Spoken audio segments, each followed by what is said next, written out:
The other morning, while walking my dogs, my eye caught sight of a little white mushroom growing in the garden.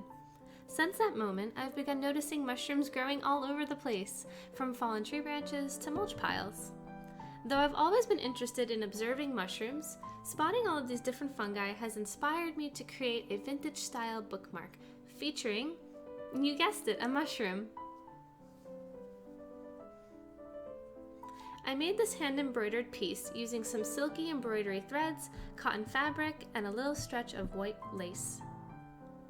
To begin, I pulled out my sketchbook and drew some doodles of mushrooms. And once I was happy with my drawings, I gathered all the materials needed for embroidering, including a 6 by 8 inch piece of cotton fabric for the bookmark. Then, with a light pencil, I transferred the drawing of the mushroom onto the bookmark.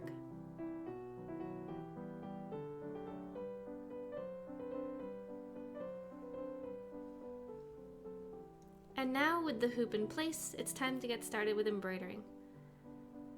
I began by embroidering the mushroom stems with a satin stitch in a cream-colored thread. The satin stitch is perfect for filling in the stems because it's a quick stitch and also has a lovely smooth look when it's finished.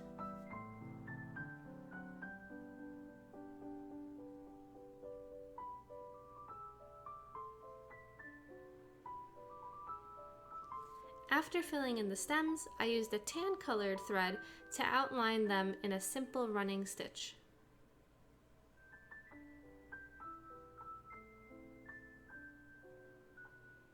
Then I moved on to embroidering the mushroom cap. Using the same cream thread, I filled in just the bottom portion of the cap. This is the area where the gills of the mushroom are.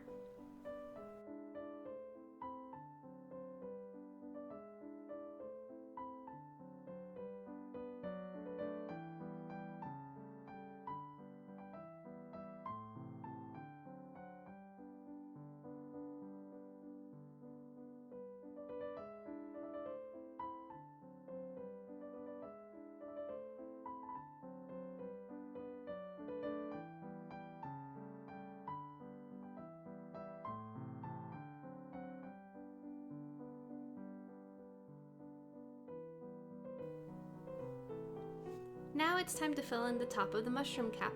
Since I decided to embroider the distinctly red-colored Rusella emetica, I prepared some brick red-colored thread and filled the cap in with a satin stitch.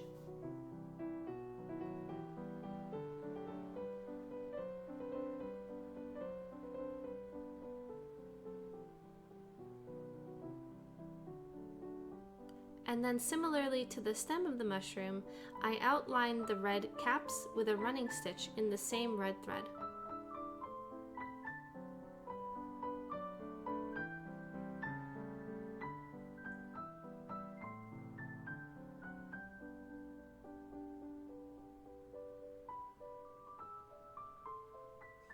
I completely forgot to film this last part of the process, but I used a light green thread and added little stitches to represent grass along the bottom of the mushrooms.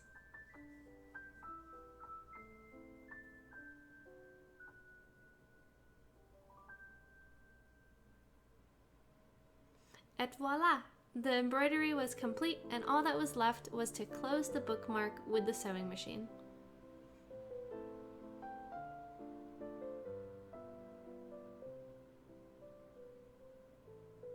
To start, I turned the bookmark inside out.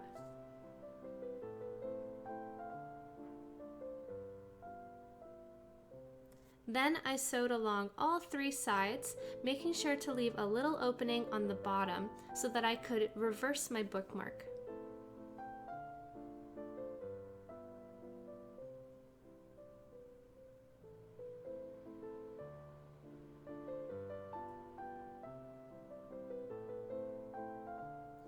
And once it was reversed, I used the help of some scissors to help push the corners out. But be really careful if you do this yourself, not to break the cotton fabric. Then, for the last little detail, I carefully hand-stitched a little stretch of white lace onto one side of the bookmark.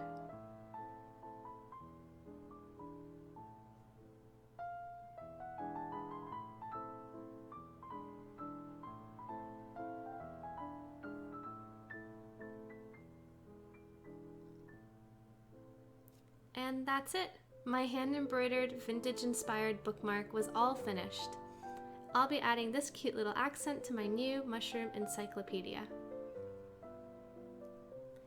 I hope that this video has inspired you to pursue creating your own cottagecore craft.